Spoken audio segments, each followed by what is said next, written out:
right. So the two problems we're factoring are both what we call perfect square factors.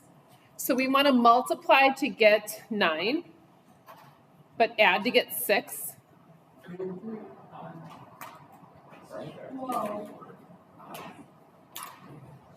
So yep, it's going to be 3 and 3.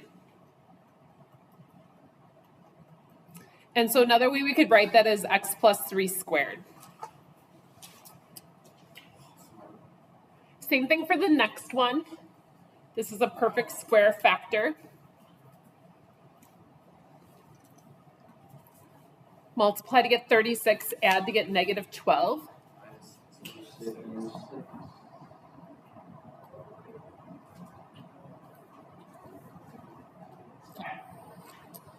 So the gist of what we're doing today is we would like everything to look like this, like when we factor it.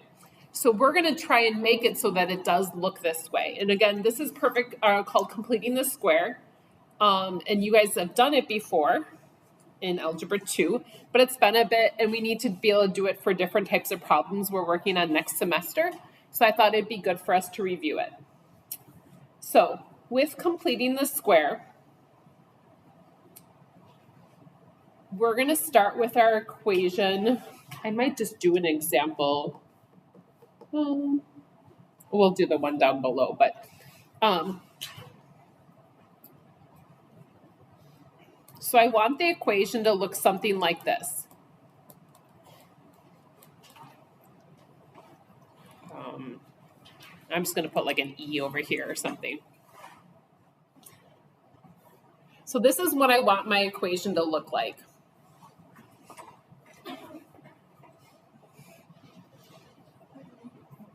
What? Yeah. Yeah, I'm recording because I didn't know if we had I had the video of this. He's gonna watch this in yours. Great. Okay, so what we're doing first of all, to start off this idea is we're basically going to take b and divide it by 2 and square it. And so actually I'll do the first example down here just so we have something to work on because it's kind of weird to talk about this without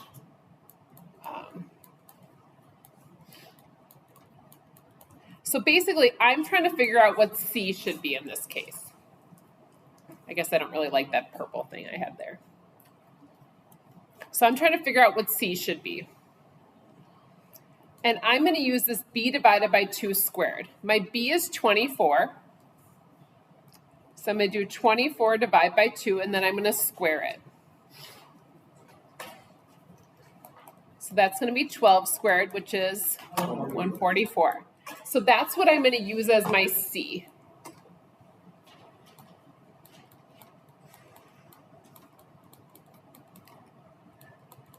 Because I chose 144 as my C, this is now going to be factorable.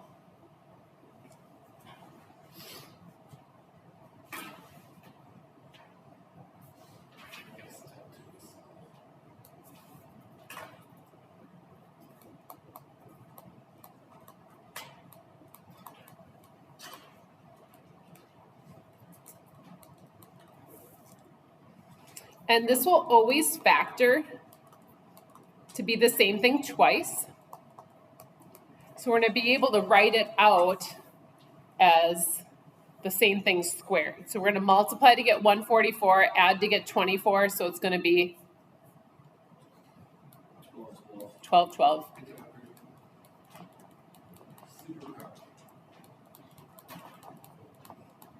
So we'll write it that way. So that's the first part of what we're doing here today, is trying to figure out what we want that perfect square to be. The homework on here, just so you guys know, is wrong. If I have a homework, do I have homework on there? Yeah. We're going to have a worksheet. You're cold? Okay, so we already did this first one up here, so done. Okay. Now again, if we want to figure out what C should be, we're going to do b divided by 2, so negative 22 divided by 2, and then we're going to square it. So it's going to be a positive 121.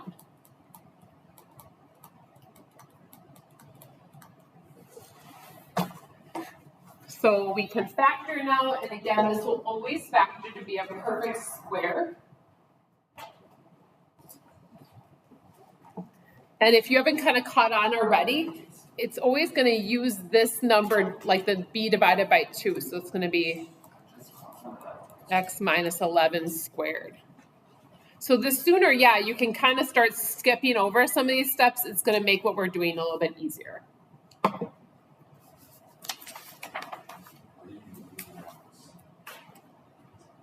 All right, so this was just kind of setting the groundwork for it. Now we're going to actually solve an equation by completing the square. I'm going to tell you guys this first question, it would be silly to complete the square on this one typically, but we're going to just because I want you guys to see with some easier numbers. What? Well, this one, yeah, I would say so. Like, I would not do this one normally this way. I would normally just factor it. It's possible to factor it. But since I want to show you guys an easier example on how to complete the square, I'd like to do this one. So again, I would not ideally do completing the square for this one, but we're going to because I want some nicer numbers. So our first step is we're going to get x squared plus bx alone.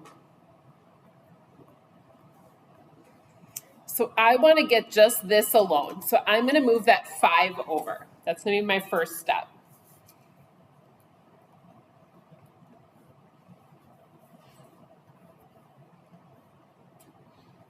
And I'm actually going to leave a little space here, and sorry if you haven't left that space. So I'm leaving this little gap here because I'm going to put something into that gap.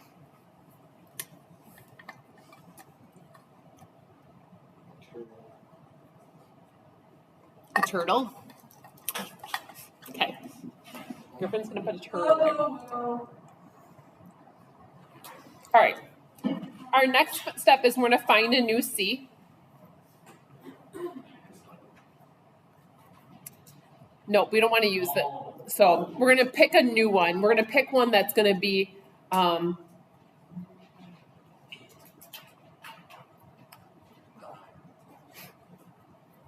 it's actually 9. Yeah. So we need to do that b divided by 2 squared. So when Aaron said 9, he was actually right about that. Because 6 divided by 2 squared, 6 divided by 2 would be 3. 3 squared would be 9. So again, we're choosing that number strategically because that's the number that's going to make this easy to factor. But I said we have to add it to each side because if I add it over here, I have to add it to the other side. Otherwise, we're changing the equation altogether. But picture like this as a teeter-totter. If I add something to one side, I have to add it to the other. Add one kid to the teeter-totter on the one side, I have to add one to the other. Well, then he's probably, yeah.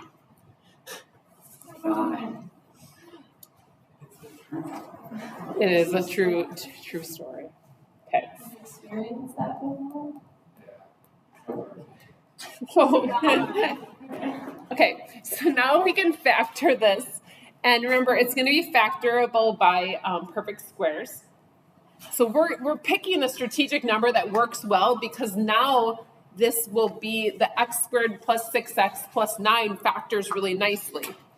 So this is going to be x what?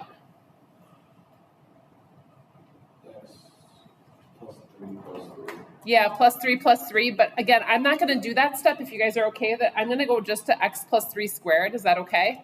Yeah. Everyone okay with what I just did there? Okay, thanks, Aaron. And that'll equal 16 because 7 and 9 is 16. Now this problem becomes just like a problem we did yesterday. So it's all coming together here. So now we're going to solve by square roots.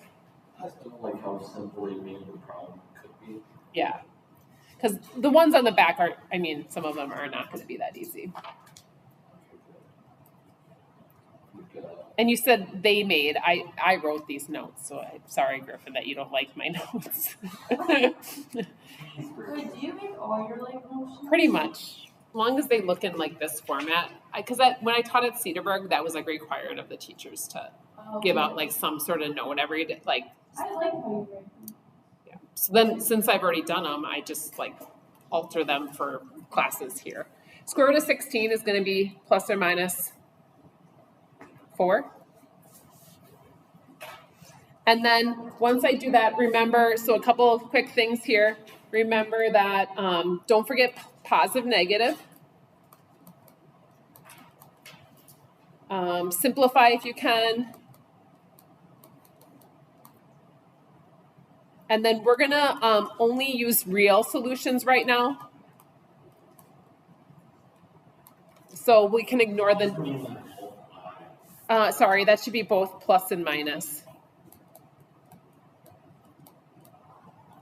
Sorry, that kind of became one thing. So now we have to set up our two equations. So x plus 3 could equal 4, and x plus 3 could equal a negative 4. And again, kind of going back to what Griffin was saying, was it probably annoys you, it annoys him that this is a nice one, because again, you could have actually factored this way back at the beginning. So completing the square is not necessary for this one, but there's a lot of questions we will do that completing the square is one of the only ways we can solve it. So we like it for that reason. And we need it for other methods. What? Thanks, Faith. At least someone likes it. Okay, whoops. I think I just deleted that page. Come back. Okay. All right. So we're just going to do a couple of more questions like this. I don't think we need to do all of these. Again, this is taken from, I think, my Algebra 2 class. So that's why there's book work. We don't have that book, so we're not going to use it. But I kind of want to show you guys why example 4. So like if we try to do example 4 by factoring, if I try to multiply to get 14 but add to get negative 2, that's not possible. So I would not be able to solve this question using factoring because there's not two factors that work for this. So that's why completing the square is necessary for a question like example 4. So completing the square works nicely when you're stuck and you cannot factor. The last one wasn't a great example because I would have just factored it. So this is a great example of one that completing the square works very nicely for. Our first step though, remember, is we want it to be x squared plus bx. So I'm going to move this 14 away. I'm basically going to get this 14 out of my way so that it's not confusing me because the 14 doesn't allow me to factor. So I completely move it out to the other side.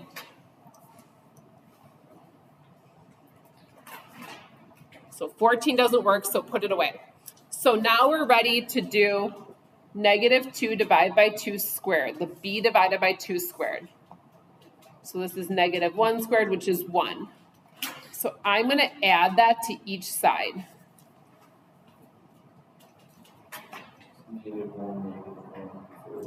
Okay. Yeah. And again, this should be easy to factor because it should be a perfect square because we chose the number that made sense for it. Now 14 and 1 is going to be 15.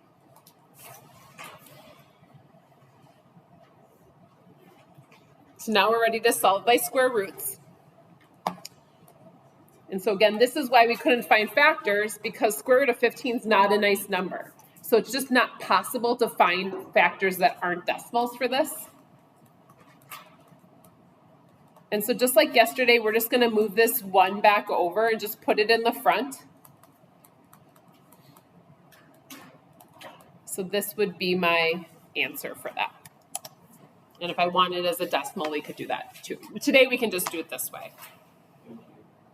You're welcome. So if it ends up being like, if it ends up being that square root of 15, you just automatically put in the number. Yeah, it's just the notation we usually use. Otherwise, because then it's 1 plus or minus that. Yeah. All right. Are we okay with like just, this is kind of a run-of-the-mill question, nothing too extra, there's nothing extra here. So example 5 is the same. So I was going to skip that one. I will tell you guys examples. 6 would be imaginary, so I'm going to skip that one if that's okay. I'm going to go to 7. Now, remember, our first step is we want it to be x squared plus bx.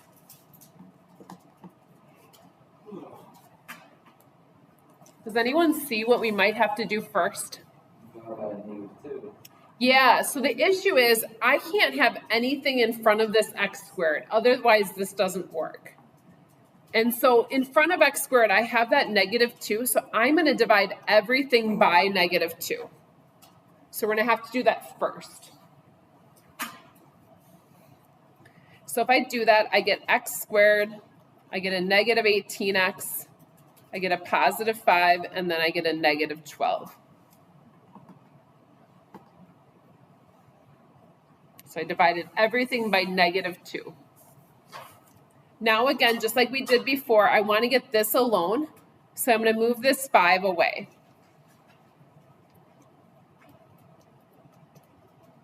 I'm going to leave that little space, that little gap there.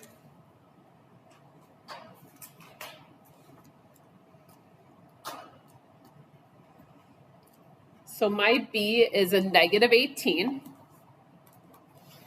I have to divide it by 2 and square it. -9 squared is going to be +81. Yeah. Oh, we're squaring it. Why did I think we were making it Well, we do square roots in here too, so I could understand that could be confusing.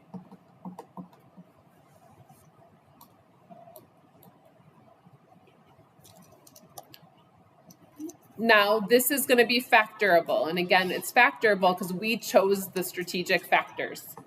So we're going to divide by, or no, sorry, multiply to get 81, add to get -18. So -9. And again, if you realize that that links up there. -17 and 81 is 64. So this one is a nice one again.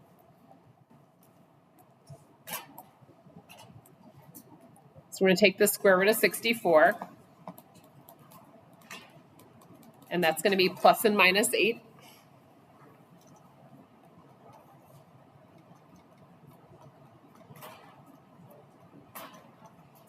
And so I get 2 answers. Yeah. So those are definitely a little bit trickier that you have to divide something out first.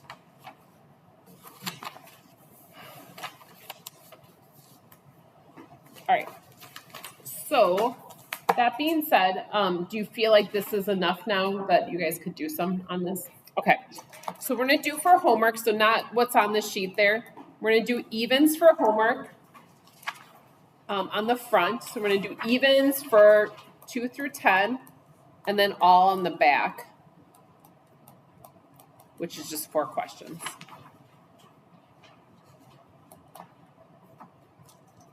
It's 15, 16, 19, and 24. Don't ask me why. I stole it from a different worksheet. Okay.